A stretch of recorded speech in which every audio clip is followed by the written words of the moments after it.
Hello and welcome to True Crime Rocket Science, the most authentic voice in true crime. In this episode, we're going to deal with the family member who has finally exposed Barry Morphew's family dynamics. And if you caught the Dateline NBC documentary, you actually had another family member, Barry's sister, also talking about Barry in kind of a new way.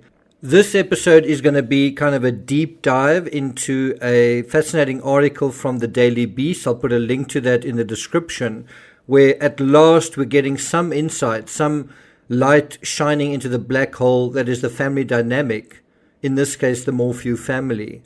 Since Barry's daughters haven't said anything and Barry's side of the family have been mum for the most part since Suzanne disappeared, it's been Barry and only Barry giving us the gist for who he really is. And I actually wrote that before the NBC documentary came out. And so obviously you do have his sister coming out now, but who of you knew that Barry had a sister? I mean, I think most of us knew that Suzanne had a sister, that Suzanne had a brother in Andy.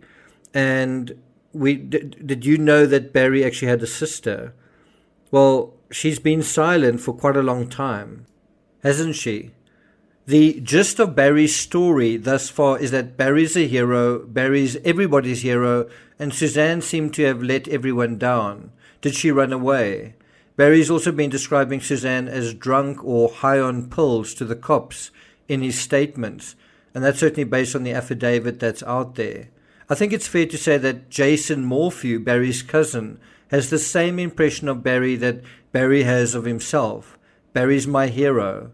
To summarize Jason's article in the Daily Beast, I guess it's Barry's not my hero anymore. And so that is what we're going to deal with in this episode. Before we get to that, if you haven't subscribed to the channel, please do. Like, share, leave a comment, and let's get started. So from the article, as I say, it's sort of this cousin of Barry's, Jason, saying, for example, quote, "I was raised to revere Barry. It was easy to do. Barry was handsome and charismatic, a gifted and accomplished athlete. I kept the newspaper article announcing high schooler Barry being drafted by the Toronto Blue Jays on my bedroom wall until I left home for college," end quote. So you can see there was quite a lot of hero worship, right? And Barry's probably used to that. He's probably used to people around him kind of being in awe of him. In her text messages, one kind of has a sense that Suzanne's love for Barry was also based on a kind of reverence. Barry was up there. Barry was perfect and could do no wrong. Sheila, Suzanne's best friend, spoke of, "Unfortunately, you get different Barrys," in a particular text message. So Sheila's text dated September 3rd, 2019 at 11:49 a.m. and this was a couple of months before Suzanne disappeared, reads, "Unfortunately, you get different Barrys." And she talks about, someone who runs out and who is manipulating, and now one who's trying to make things right. There's also the Barry that never does anything wrong. So Suzanne texts on, I'm not quite sure which day it was, she says, he can manipulate it into a situation where he doesn't look like the bad guy, but a victim again.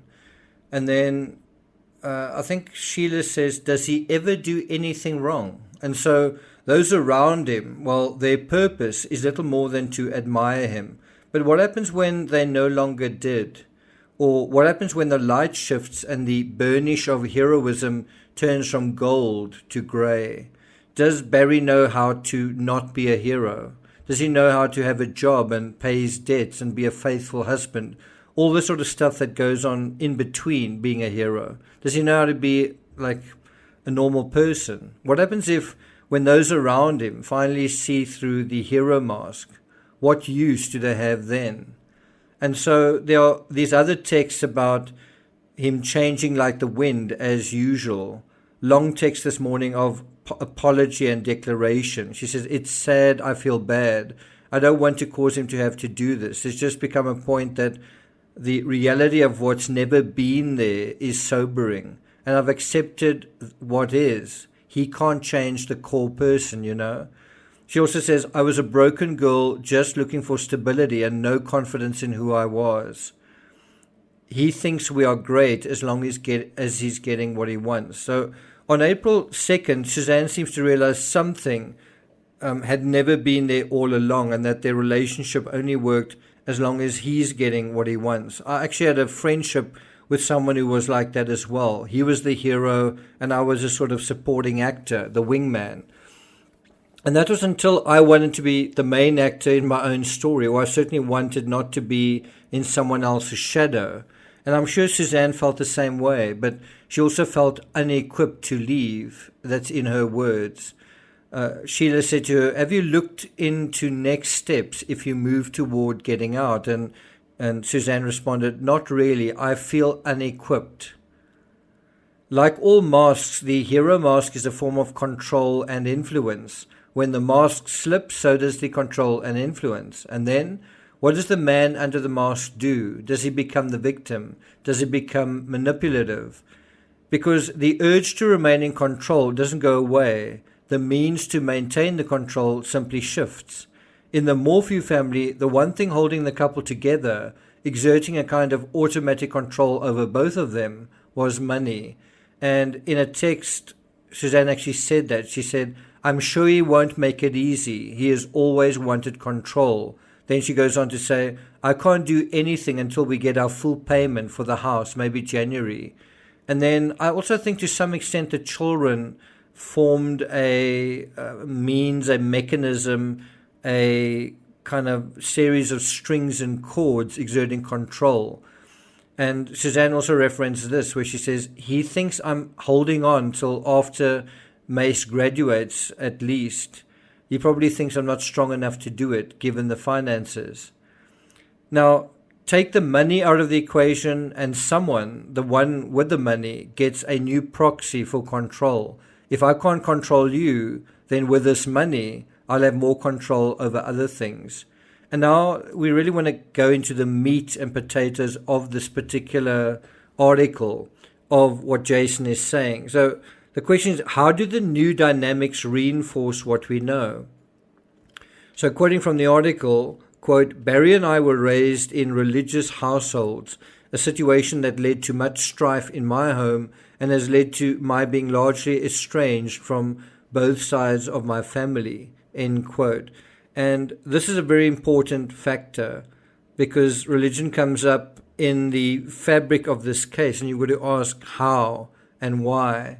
So from Jason, we get not a glimpse, but a long, hard stare into a dimension that is often verboten, that means forbidden, not just among family and friends, but also on true crime channels. Why don't you talk about ever? Well, politics and religion. So if you're dealing with a true crime case where religion is foundational to motive, such as in the Laurie Vallow case, such as in this case, do you shrug your shoulders and try not to offend anyone? Well, it's part of the fabric of the case, but it's that sensitive fabric. So what, do we just not go there? I think that's the reason, firstly, for the craven silence surrounding the Morphew case. Why have you not really heard that much from family members? Why has this case kind of not gone cold, but certainly gone in a strange direction where no one's really saying anything? And I think the reason is because many of the folks in this story are religious folks, and they're taught institutionally to keep and preserve dirty secrets. You don't want to go and talk about Suzanne because then you'd have to you'd be drawn into talking about infidelity and an affair, and that wouldn't reflect very nicely on you, would it? So I also think part of why the person who did this thought he could get away with it was because he'd experienced this brushing of unacceptable truths under the carpet. I could be wrong, but I suspect he knew that the truth of Suzanne's affair, the scandal of it, scandal in the sense of how it reflected on them, meant they'd rather keep things secret than speak up about Suzanne and expose their less than perfect family. In other words, murder is almost preferable to admitting imperfection. And I think the same applies to suicide. Sometimes suicide is preferable to people to admit things, things aren't actually perfect. Things aren't exactly the way I want them. So Jason goes on describing his experience of religion within the family structure. He describes it as stifling. In order to cut himself from a stifling religious yoke, he felt he also had to cut the yokes of family. And this is another quote from the article. He says, quote, "The long injury of my evangelical childhood has proved too traumatic for me to overcome in my family's presence, largely because they remain evangelical. It has taken many years to see that I want an apology for being conceived by them, for being programmed by them, for being of them. Since that is an unreasonable expectation, I'm learning to let go," end quote. And, it may sound a little bit odd what he's saying there, but I've also found myself in a similar situation where you feel kind of hard done by, and then you eventually realize you've kind of got to let someone go. Otherwise, holding on for this change of their hearts, this, being treated better, that is actually more painful and more self-limiting. And so instead, if you let go, you don't want to let go of your family. They're your family, but it's almost toxic to try and hold on, if I can put it that way.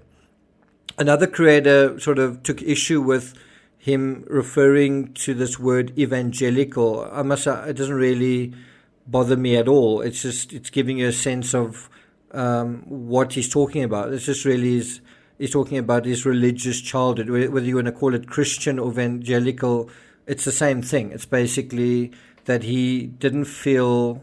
he thought he was kind of being programmed and given a role. And so the question really is, did Suzanne feel programmed too? Did she kind of grow up, and did she go into a marriage as someone who was just a role player, not a person with feelings, not a person who mattered, right? And there's a scene Jason describes where Barry instructs Suzanne to share her testimony regarding her cancer battle. And this is another quote from the article. Jason writes, quote, "My abiding admiration for Barry prevented me from anticipating what followed. After showing us around his spread, Barry was kind of bragging. Barry was kind of bragging about their home and, how good it looked.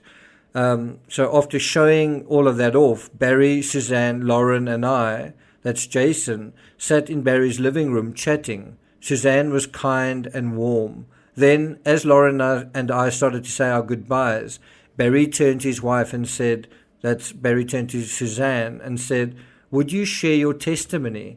And this part's really interesting. Jason says that he saw Suzanne's expression change into that of a child ordered by her father to perform a daunting task.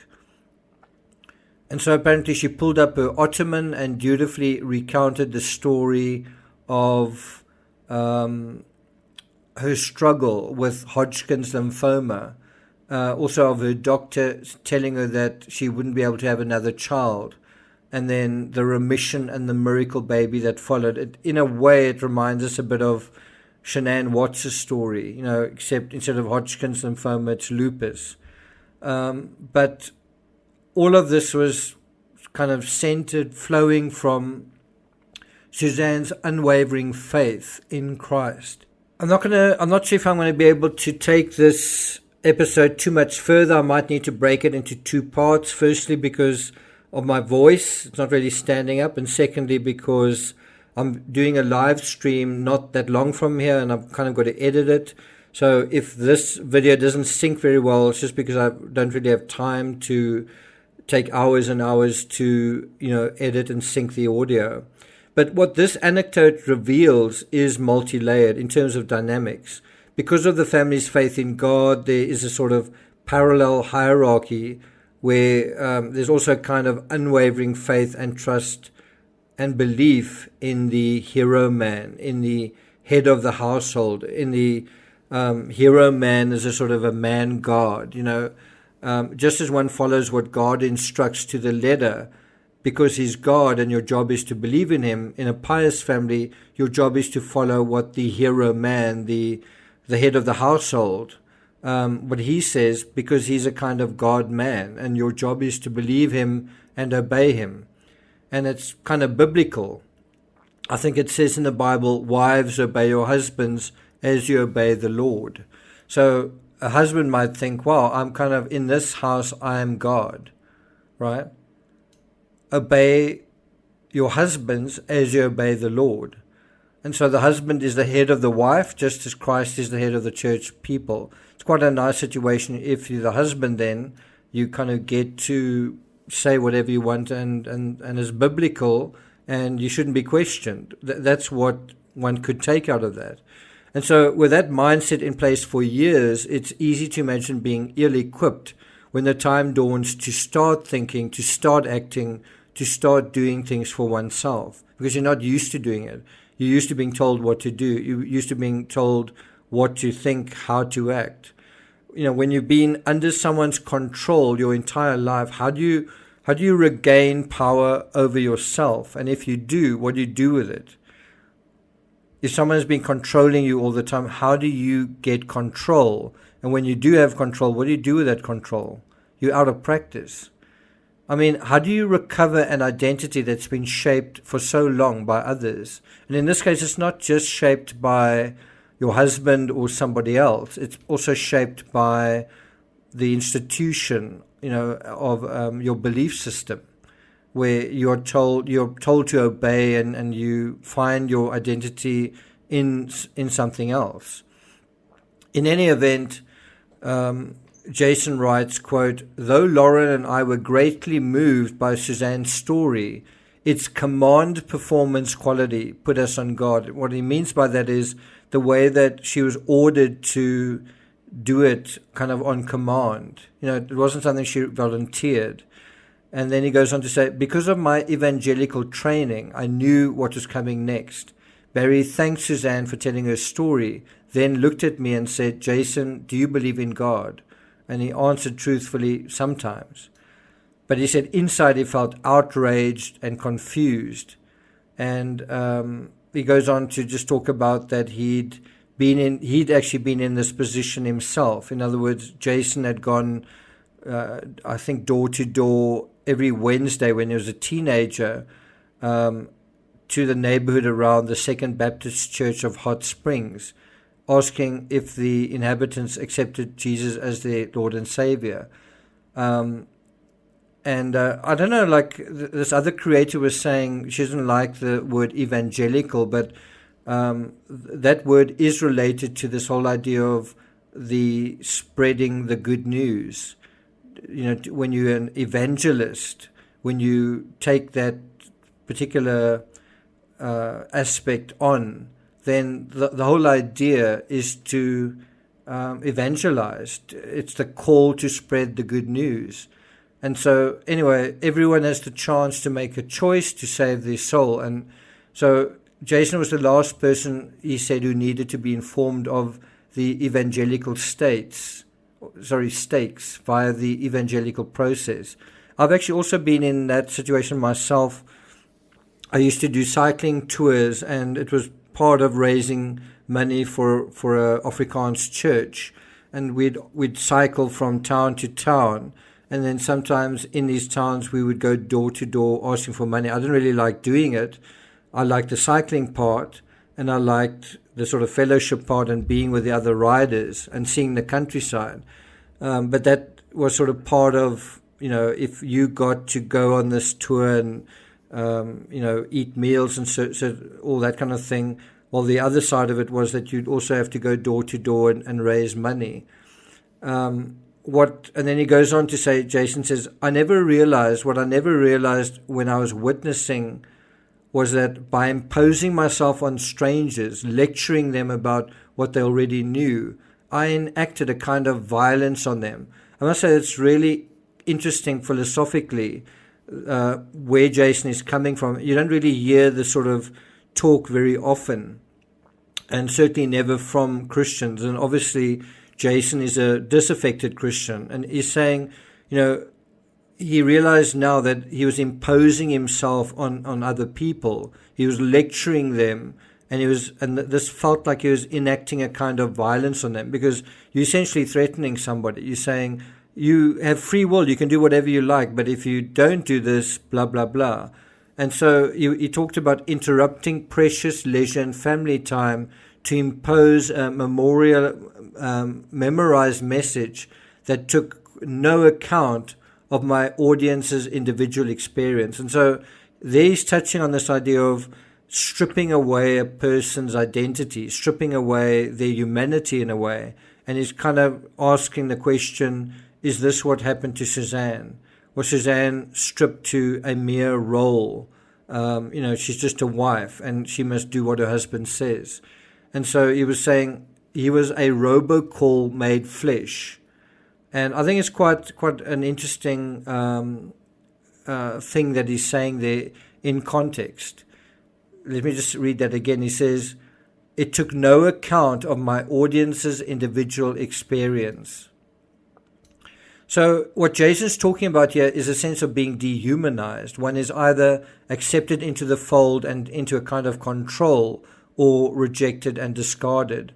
Acceptance is predicated on giving up power, giving up authority, giving up control, giving up to some extent identity over ourselves. And you do all of those things under the banner of free will, and free will is such a great thing. So you use your free will to give up your free will. But anyway, the benefits are eternal life in a heavenly mansion after we're dead. And Jason's father died in 2018, and a glossing over of a few family truths in the obituary of his father led him to commit an act of journalism. And so he wrote the following. He wrote, dealing with his father, he said, this is a correction for Gary Joe Morphew of Little Rock, Arkansas. And this went in the February 14, 2018 edition. The obituary stated that Amy Lewis Kelly and Greta Lewis are daughters of the deceased. They were, in fact, Mr. Morphew's stepdaughters. Ms. Lewis Kelly's daughter, Hannah Kelly, is not Mr. Morphew's grandchild. And so this is a little bit of, I don't want to say tawdry information, but it was glossed over, and so he corrected that.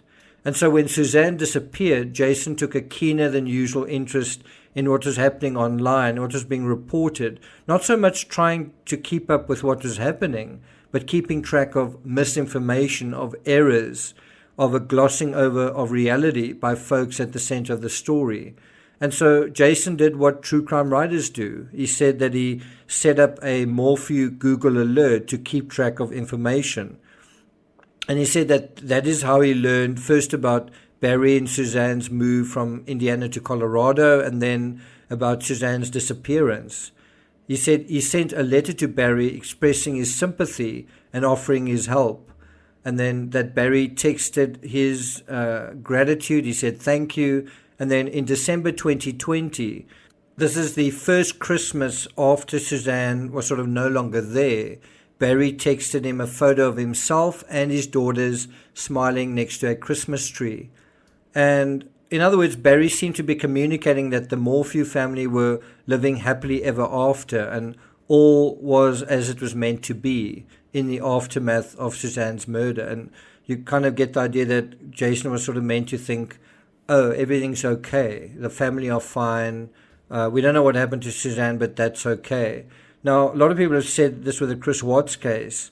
You know, what did he think was going to happen? That Suzanne and the kids would disappear, and it would just be like, well, I don't know what happened to them, but I guess she's out there somewhere. Nobody knows where she is, but, I guess it's just fine.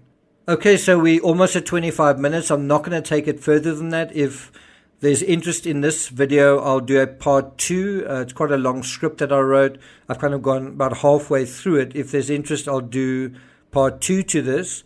Bear in mind, I'll be doing a live stream probably in the next, very, very soon, walking through the Morphew affidavit. So look out for that. Thank you for listening, and I'll see you guys next time.